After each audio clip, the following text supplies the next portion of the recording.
오늘 우리가 만나볼 두 주인공은 조선 후기라는 낡은 도화지 위에 혁명과 사랑이라는 가장 진한 물감을 뿌렸던 두 천재, 연암 박지원과 다산 정약용입니다. 교과서에 나오는 지루한 실학자 이야기가 아닙니다. 오늘 제가 들려드릴 이야기는 눈물 없이는 들을 수 없는 지독한 순애보와 지금 당장 SNS에 올려도 수만 개의 좋아요를 받을 법한 힙한 라이프 스타일에 대한 이야기입니다. 자, 그럼 18세기 조선의 가장 뜨거웠던 두 남자의 이야기에 막을 올립니다. 여러분, 상상해보세요. 대한민국에서 가장 권위 있는 시험인 수능이나 고시 답안지의 문제풀이 대신 떡하니 낙서를 하거나 감독관을 비웃는 글을 썼다면 어떻게 될까요? 아마 뉴스데스크 헤드라인을 장식하고 역대급 빌런으로 등극하겠죠? 그런데 말입니다. 18세기에 실제로 이런 일을 벌인 남자가 있습니다. 바로 연암 박지원입니다. 당시 조선의 선비들에게 과거 합격은 인생의 전부이자 영끌에서라도 잡아야 할 대박 주식 같은 것이었습니다. 하지만 연암은 달랐어요.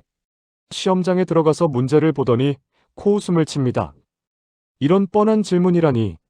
그는 답안지의 정답 대신 당시 권력자들의 위선을 비꼬는 파격적인 문장을 써내려가거나 심지어는 시험지와 상관없는 기괴한 글을 써서 제출해버립니다. 요즘으로 치면 면접장에서 면접관에게 당신들의 질문은 너무 진부하네요 라고 말하며 힙합 랩을 하고 나온 셈이죠. 그는 왜 그랬을까요? 단순히 튀고 싶어서였을까요? 아닙니다. 연암은 형식에 갇힌 조선의 숨막히는 시스템을 온몸으로 거부했던 겁니다. 그는 집안의 백으로 보장된 탄탄대로를 걷어차고 종로 저작거리의 광대들, 똥을 치우는 엄행수 같은 밑바닥 사람들과 어울리며 진짜 살아있는 이야기를 수집했습니다. 요즘 말로 하면 금수저 출신이 스트릿 문화에 빠져 힙합 크루를 만든 격이죠. 그의 이런 반항기 넘치는 천재성은 훗날 조선을 뒤흔든 베스트셀러 열알기의 밑거름이 됩니다.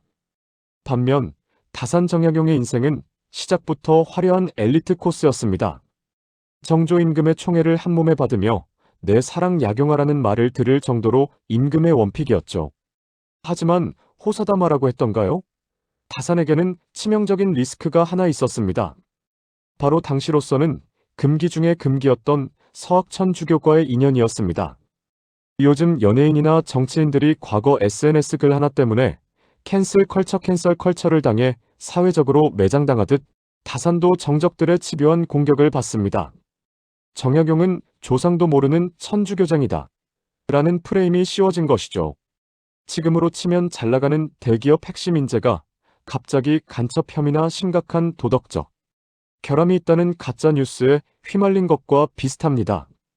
결국 그는 정조라는 든든한 보호막이 사라지자마자 차가운 유배길에 오르게 됩니다.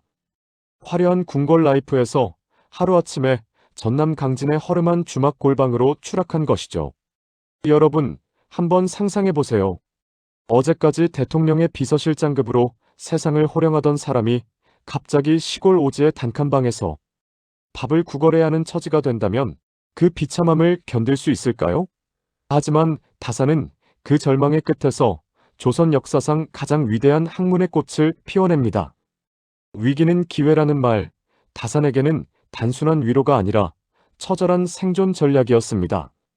이제 여러분의 눈시울을 붉힐 아름답고도 슬픈 사랑 이야기를 해보려 합니다.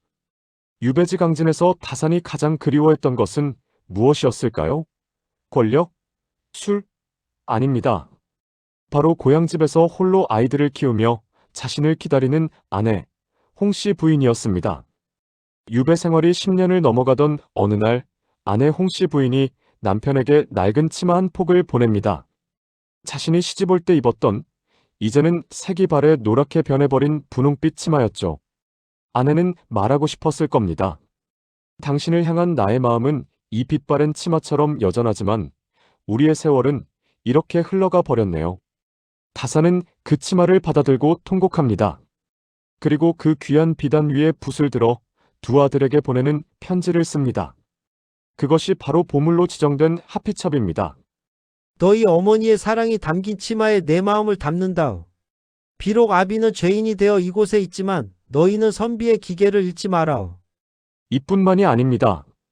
다산은 시집가는 딸을 위해 그 치마에 남은 조각에 매화와 새를 그려 선물합니다. 매화꽃 활짝 피어 향기 가득하니 새들도 나라와 둥지를 트는구나. 유배지에서의 외로움을 가족을 향한 지독한 사랑으로 승화시킨 이 남자. 요즘 말로 하면 기러기 아빠의 원조이자 세상에서 가장 로맨틱한 편지 아티스트가 아니었을까요? 연암 박지원의 사랑법은 다산과는 또 다른 묵직한 감동을 줍니다. 연암은 사실 당대 최고의 차도남 차가운 도시 남자 이미지였지만 아내에게만큼은 세상에 둘러도 없을 사랑꾼이었습니다. 당시 조선의 사대부들은 아내가 죽으면 금방 새장가를 드는 것이 당연한 상식처럼 여겨졌습니다. 가문을 잇고 살림을 돌봐야 한다는 명목이었죠. 하지만 연암은 아내이씨 부인이 세상을 떠나자 주변의 모든 권유를 뿌리칩니다. 내 마음속의 안방 주인은 오직 그녀뿐이다. 그는 아내가 죽은 후 20년이 넘는 세월을 홀로 지냈습니다. 심지어 그는 아내의 제삿날이면 생전에 아내가 좋아했던 음식을 직접 준비하며 그녀를 추억했습니다. 연암이 쓴 글들을 보면 아내에 대한 절절한 묘사가 나옵니다. 아내의 소박한 성품, 자식들을 기르느라 고생했던 손길 하나하나를 세밀하게 기록했죠. 이 두 사람의 가치관을 현대로 소환해 볼까요? 연암 박지원은 한마디로 일론 머스크 같은 인물입니다. 그는 청나라를 다녀온 뒤 조선은 우물 안개굴이다. 수레를 만들고 벽돌을 쌓아야 경제가 산다. 라고 외쳤습니다. 당시 선비들이 공자 가라사대만 읊고 있을 때 그는 실질적인 인프라와 기술 혁신을 반면 다산 정약용은 구글이나 위키피디아 그 자체였습니다. 그는 유배지라는 열악한 환경에서도 500권이 넘는 책을 썼습니다. 법학, 경제학, 의학, 공학, 못하는 게 없었죠. 그가 설계한 거중기는 요즘의 최첨단 스마트 크레인이었고 그가 쓴 경세유표는 국가운영 매뉴얼 V1.0이었습니다. 그는 엄청난 양의 데이터를 수집하고 분류해서 백성들에게 실질적인 도움이 되는 솔루션을 제공하고자 했습니다. 요즘 시대에 태어났다면 아마 실리콘밸리에서 가장 영향력 있는 CTO 최고 기술 책임자나 국가 데이터 센터장이 되었을 겁니다. 이처럼 연암이 창의적 발상과 파괴적 혁신을 추구했다면 다산은 체계적인 연구와 실용적인 대안을 중시했습니다. 두 사람 모두 조선이라는 낡은 시스템을 업그레이드하고 싶어 했던 진보적 지식인들이었지만 그 접근 방식은 MBTI로 치면 ENFP 연암과 INTJ 다산 정도로 극명하게 갈렸던 것이죠. 여러분, 직장 생활이나 학교 생활 하시면서 진짜 말이 안 통하네 싶을 때 있으시죠? 내가 낸 아이디어는 획기적인데 윗사람들은 전례가 없다 하던 대로 해라라며 무시할 때의 그 답답한 말입니다. 18세기의 연암과 다산은 평생 그 답답함과 싸워야 했습니다. 연암 박지원은 자신의 천재성을 알아주지 않는 세상을 향해 웃음이라는 무기를 던졌습니다. 하지만 그 웃음 뒤에는 깊은 고독이 있었습니다. 그는 밤마다 잠을 이루지 못하고 한양도성을 정처 없이 거닐곤 했습니다. 사람들은 내 글을 읽고 깔깔대지만 정작 내가 왜 이 글을 썼는지는 아무도 모른다. 그가 느꼈던 감정은 아마 지금 우리가 SNS에서 수많은 댓글을 받으면서도 문득 느끼는 군중 속의 고독과 닮아 있었을 겁니다. 다산은 또 어땠을까요? 그는 유배지에서 제자들을 가르치며 끊임없이 자식들에게 편지를 보냈습니다. 공부해라, 책 읽어라, 남에게 베풀어라. 이 편지들을 보면 다산이 얼마나 불안해했는지가 느껴집니다. 자신의 집안이 역적으로 몰려 자식들의 앞길이 막혔다는 죄책감, 그리고 자신이 이룬 학문적 성과가 사장될지도 모른다는 공포가 그를 끊임없이 채찍질했던 것이죠. 그의 성실함은 단순한 열정이 아니라 어쩌면 살아남기 위한 처절한 몸부림이었을지도 모릅니다. 재미있는 비교를 하나 해볼까요? 만약 연암과 다산에게 100억 원의 투자금이 생긴다면 두 사람은 각각 무엇을 했을까요? 연암 박지원은 아마 그 돈으로 조선에서 가장 힙한 복합문화 공간을 만들었을 겁니다. 예술가들이 모여 토론하고 맛있는 술을 마시며 새로운 형태의 소설과 연극을 기획하는 그런 공간 말이죠.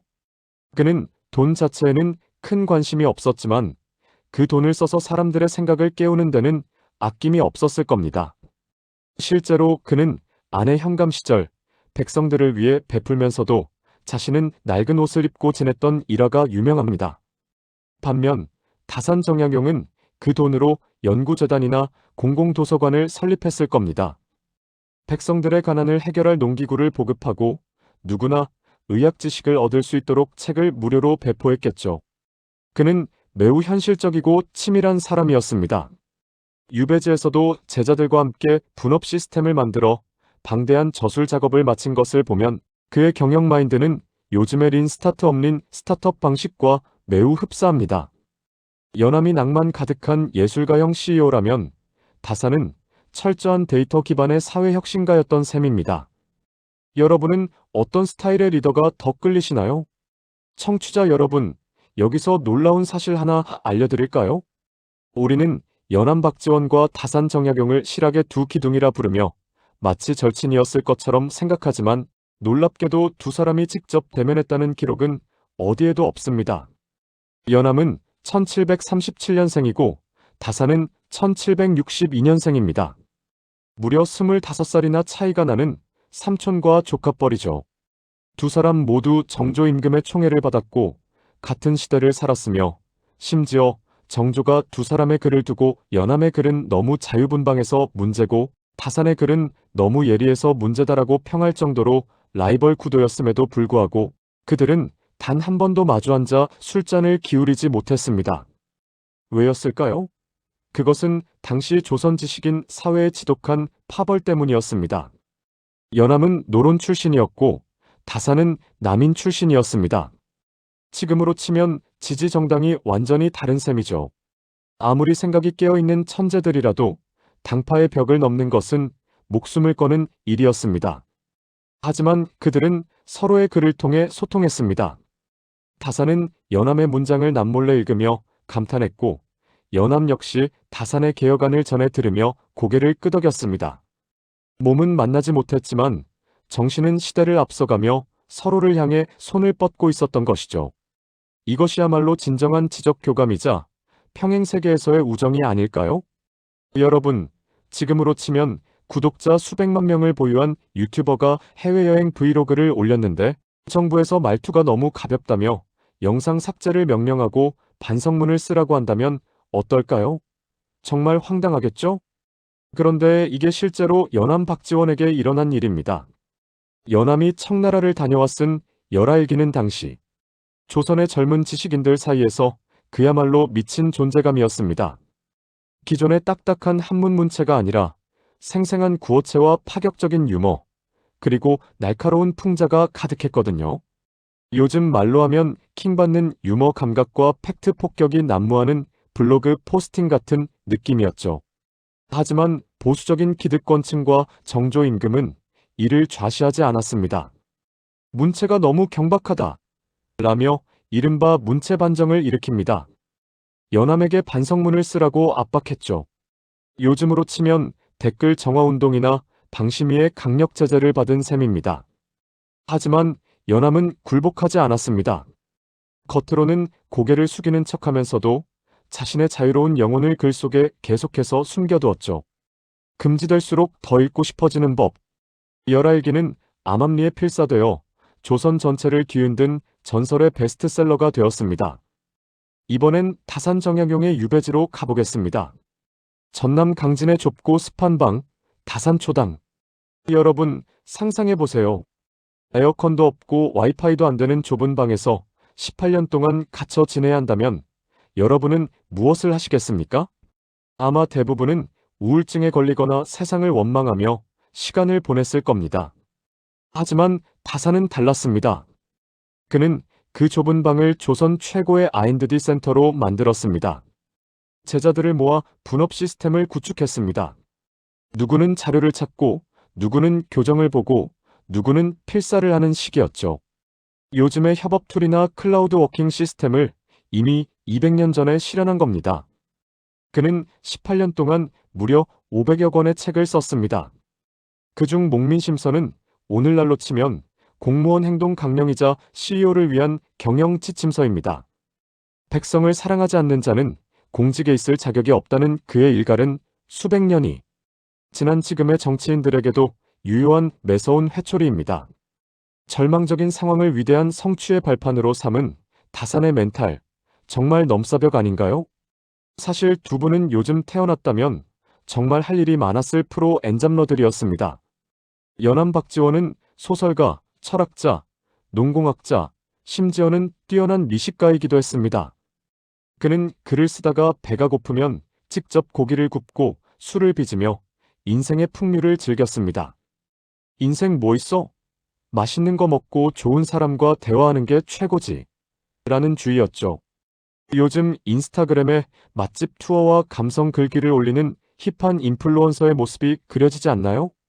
반면 다산은 철저한 자기 개발 전문가였습니다. 그는 유배지에서도 매일 새벽에 일어나 책을 읽고 글을 썼습니다. 아들아, 패종망한 가문일수록 더 공부해야 한다. 그래야 나중에 기회가 왔을 때 잡을 수 있다. 다산의 편지들을 보면 요즘 서점가의 자기계발서 베스트셀러 작가 저리 가라 할 정도의 열정이 느껴집니다. 재미있는 건 이 두 사람 모두 커피 대신 차의 진심이었다는 겁니다. 특히 다산은 차를 너무 좋아해서 호를 다산이라고 지을 정도였죠. 유배지의 고통을 맑은 찬물로 씻어내며 정신을 가다듬었던 그의 모습에서 현대인들이 아침마다 아이스 아메리카노로 정신을 깨우는 모습이 겹쳐 보이지 않으신가요? 위인들의 빛나는 업적 뒤에는 항상 가족들의 눈물겨운 희생이 있었습니다.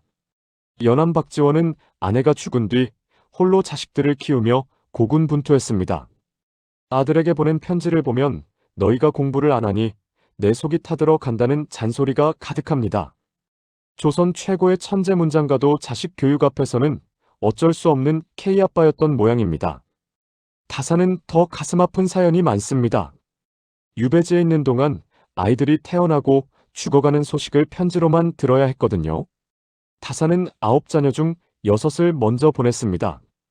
부모로서 자식을 가슴에 묻어야 했던 그 참담한 심정. 내가 죄를 지어 너희가 고생하는구나라며 밤마다 눈물로 쓴 시들을 보면 우리가 아는 차가운 지성인 다산이 아니라 상처 입은 평범한 아버지의 모습이 보입니다. 그는 아내 홍씨 부인에게도 평생 미안한 마음을 품고 살았습니다. 유배에서 돌아온 날이 마침 결혼 60주년 회홀레이였는데 그날 다산은 아내의 손을 꼭 잡고 말했습니다. 고생 많았소. 당신 덕분에 내가 살아서 돌아왔소. 그리고 그날 다산은 조용히 눈을 감았습니다. 마치 아내와의 약속을 지키기 위해 마지막 힘을 쥐어짜 기다렸던 것처럼 말이죠. 두 사람의 가치관 차이는 그들이 꿈꿨던 조선의 모습에서 확연히 드러납니다. 연암 박지원은 개인의 자유와 실용적 기술을 중시했습니다. 성인이니 토독이니 하는 말들보다 당장 백성들이 배불리 먹을 수 있는 수레와 벽돌이 더 중요하다. 라고 외쳤죠. 그는 규제 없는 시장 경제와 기술 혁신을 꿈꿨던 자유주의자였습니다. 반면 다산 정약용은 공정한 시스템을 구축하는 데 평생을 바쳤습니다. 사회가 썩은 것은 시스템이 잘못되었기 때문이다. 법을 고치고 제도를 바로잡아야 한다.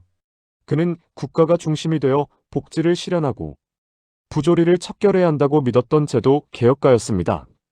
요즘으로 치면 연암은 기업의 규제를 풀고 창의성을 존중하자는 우파적 혁신가에 가깝고 다산은 국가의 역할을 강화하고 분배의 정의를 실현하자는 좌파적 개혁가에 가깝다고 볼 수 있습니다. 하지만 두 사람의 목적지는 같았습니다. 바로 백성들이 행복한 나라를 만드는 것이었죠. 서로 다른 길을 걸었지만 그 끝에서 만난 것은 인간에 대한 깊은 애정이었습니다. 연암 박지원은 69세의 나이로 세상을 떠났습니다. 그는 죽기 직전까지도 유머를 잃지 않았습니다. 친구들이 모인 자리에서 자, 이제 나는 가네. 내 글들이 세상에 돌아다니며 사람들을 좀 웃게 했으면 좋겠군이라며 호련히 떠났죠. 그의 무덤가에는 그가 그토록 사랑했던 연꽃 향기가 가득했다고 합니다. 다산 정약용은 75세의 고향마저에서 눈을 감았습니다. 그는 죽기 전 자신의 삶을 정리하며 자참묘지명을 썼습니다. 나는 평생 허물이 많았지만 오직 나라와 백성을 생각하는 마음만큼은 진심이었다. 그가 남긴 수백 권의 책은 일제강점기 독립운동가들에게 큰 영감을 주었고 오늘날 대한민국 민주주의와 행정의 뿌리가 되었습니다. 여러분, 이 두 거인의 삶을 보며 어떤 생각이 드시나요? 한 사람은 세상을 향해 통쾌한 웃음을 던졌고 한 사람은 세상의 아픔을 치유하기 위해 펜을 들었습니다. 방식은 달랐지만 그들은 모두 자신에게 주어진 시대의 숙제를 피하지 않고 정면으로 마주했습니다. 자, 긴 여정이 끝났습니다. 조선 후기의 두 천재, 연암 박지원과 다산 정약용. 그들은 박제된 역사 속 인물이 아니라 지금 이 순간에도 우리에게 말을 걸고 있습니다. 연암은 우리에게 묻습니다. 남들의 눈치만 보며 틀에 박힌 삶을 살고 있지는 않은가? 당신만의 열할기를 써 내려갈 용기가 있는가? 다산은 우리에게 조언합니다. 지금 힘들고 절망적인 상황인가? 그렇다면 그곳을 당신만의 다산초당으로 만들어라. 성실함은 결코 배신하지 않는다. 여러분, 오늘 하루는 어떠셨나요? 고단한 일상 속에서 잠시나마 두 위인의 숨결을 느끼며 위로를 받으셨길 바랍니다. 역사는 과거의 기록이 아니라 미래를 비추는 거울입니다. 오늘 우리가 배운 그들의 사랑과 열정, 그리고 혁신 정신을 가슴 한구석에 품고 내일을 맞이해보는 건 어떨까요? 지금까지 역사의 감성 저널리스트 위인 일기의 진이었습니다. 여러분의 소중한 시간, 저와 함께 해주셔서 진심으로 감사합니다.